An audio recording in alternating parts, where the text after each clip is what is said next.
y hemos escogido a uno de los constituyentes para que en nombre de todos los constituyentes de la patria haga las consideraciones correspondientes. Yo quiero, con el permiso de ustedes, invitar al doctor Escarrá a que en nombre de los constituyentes haga las consideraciones ante el Tribunal Supremo de Justicia.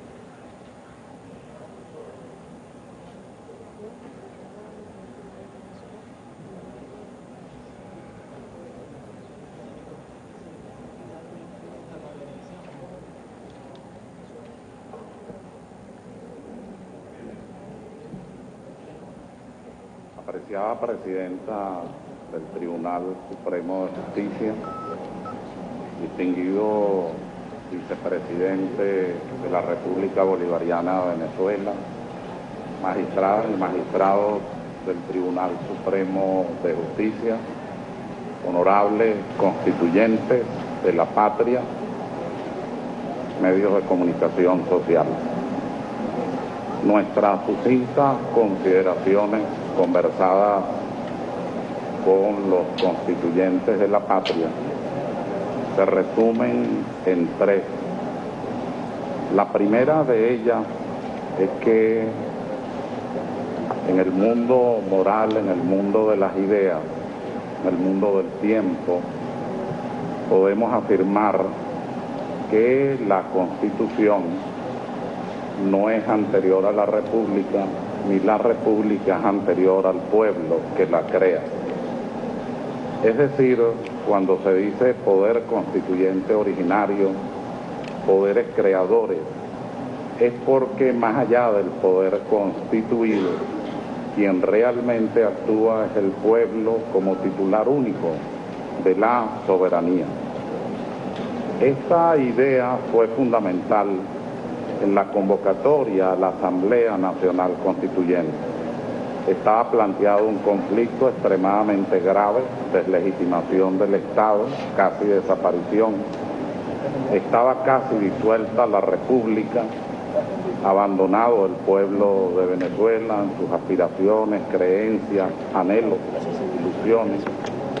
Y finalmente, en un liderazgo indiscutible, el entonces candidato a la presidencia de la República, Hugo Chávez Frías, enarboló las banderas constituyentes, no comprendidas en primer momento por todo el país nacional, pero en un proceso pedagógico trajo como consecuencia que la inmensa mayoría de la nación, desbordante mayoría, aprobara no solo su elección constituyente, sino también la convocatoria a la Asamblea Nacional Constituyente de la que formamos parte. Pero esa asamblea, que fue producto por segunda vez en la historia constitucional de Venezuela, de un hecho pacífico, de un hecho democrático, de un hecho electoral, de nuestras 27 constituciones y el Estatuto Constitucional de 1945, solo la primera constitución, la de diciembre de 1811, no fue producto de un golpe de Estado ni de una montonera, ni de una ruptura violenta. El resto de las constituciones sí, hasta llegar a la Constitución de la República Bolivariana de 1999, que no es producto de un hecho violento, de una ruptura violenta, de una montonera, de un golpe de Estado, sino que es producto de la voluntad popular, que no solo escogió al presidente Chávez para que llevara adelante el proceso constituyente, sino que escogió, decidió las bases comiciales y además estableció los límites de ese poder constituyente originario, escogiendo incluso temporalmente a sus representantes para que integraran una asamblea que debía redactar un proyecto con el pueblo para que fuera aprobado por el pueblo, como ocurrió.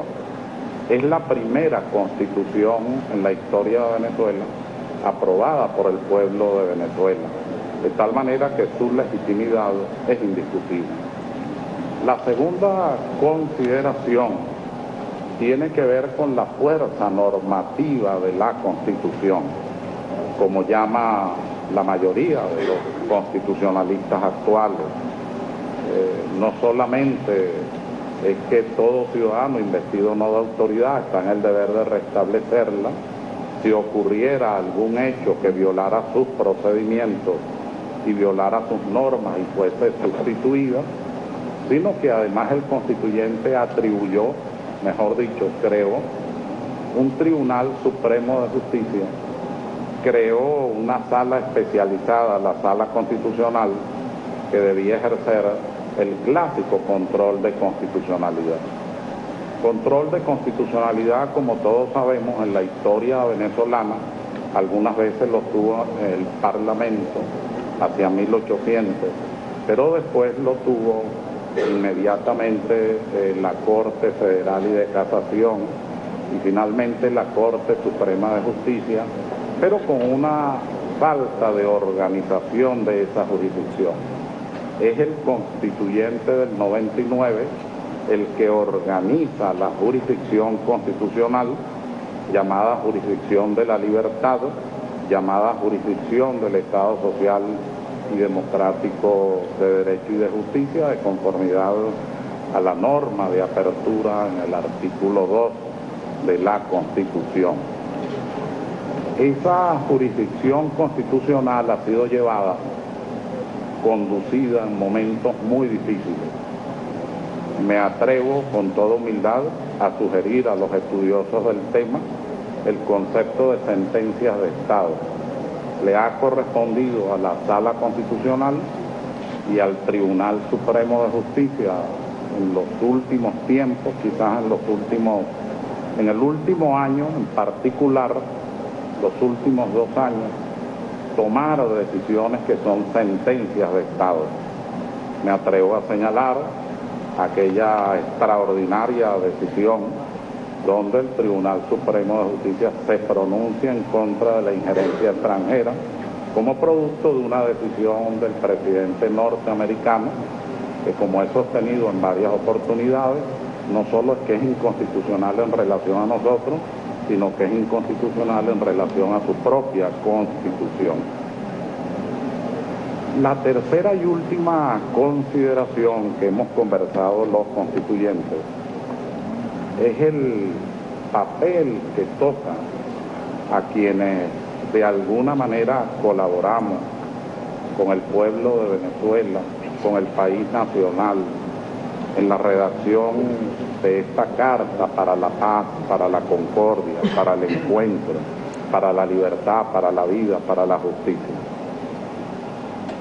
Nosotros, mientras no ocurra un nuevo proceso constituyente originario de refundación de la República, nos toca el papel de elemento tutelar en el orden moral de la Constitución. Somos una especie de albacea de la Constitución que debemos cuidar su cumplimiento, su no violación, su no atentado. No tenemos fuerza jurisdiccional, no tenemos ninguna otra competencia o atribución, no formamos parte del poder constituido, pero sí esencialmente fuimos y somos parte del poder constituyente del pueblo de Venezuela. Le dijimos al país que era posible, cuando estallaba el tema del poder constituido ante la Constitución, que podía resolverse pacíficamente apelando al proceso constituyente. El derecho constitucional comparado, universal, está excedido en experiencias violentas innecesarias donde ha podido irse a un proceso como el nuestro.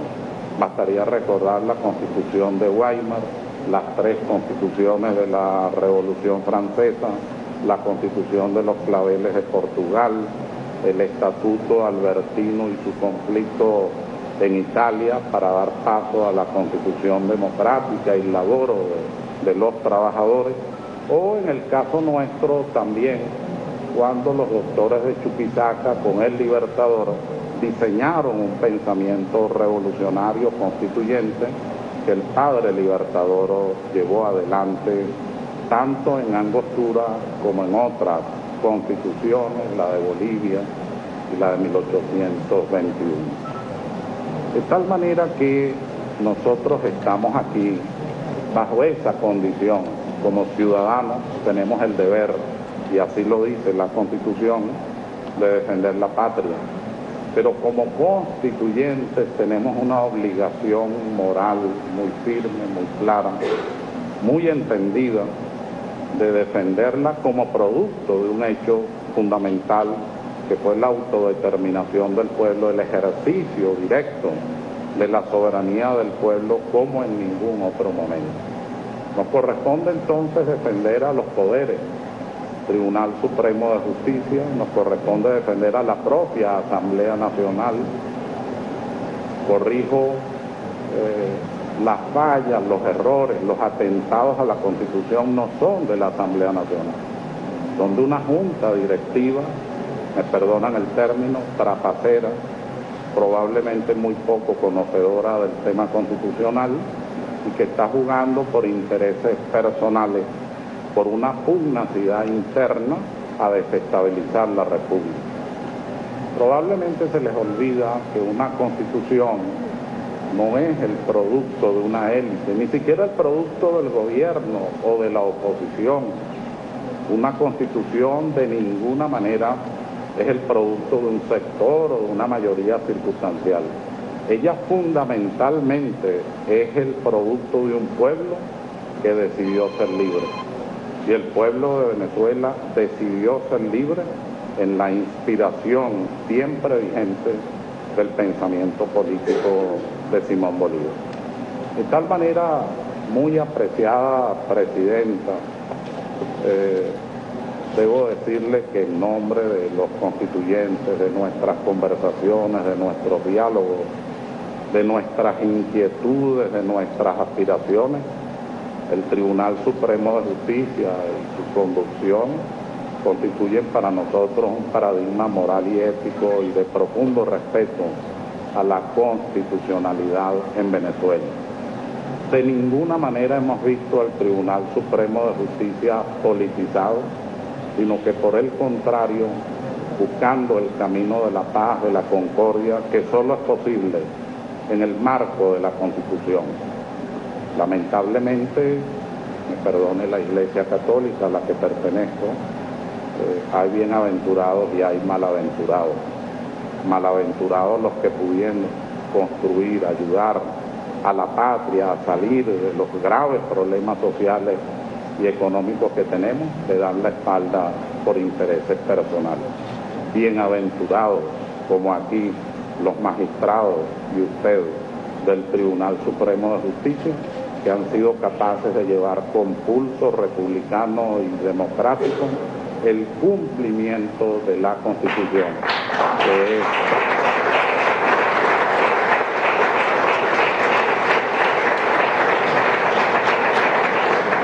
en realidad lo que todos nosotros queremos. Termino mis palabras en nombre de los constituyentes, diciéndole a usted con mucha claridad y afanidad que cuentan con nosotros desde este areópago humilde, pero areópago al fin de ideas, donde la única puerta de entrada es la del amor verdadero y genuino a la patria, como lo hemos sentido en las decisiones que aquí se toman y que seguramente tendrán que tomar. Desde aquí llamamos al diálogo, llamamos a la paz, como lo ha hecho nuestro apreciado presidente Nicolás Maduro. Ha llamado al diálogo, ha llamado a la paz, ha llamado a la concordia, ha llamado a trabajar por Venezuela y por la patria, y ese es el llamado que nosotros estamos haciendo. Pero no confundir. El día que nosotros percibamos, los constituyentes, que está en peligro la patria, que de verdad hay un amenazante y definitivo peligro a la Constitución, con la Constitución en la mano, saldremos con las banderas de ayer, que son de hoy también, a defenderla, con fuerza, con contundencia, sin miedo, sin claudicaciones y por supuesto con muchísimo amor. Gracias.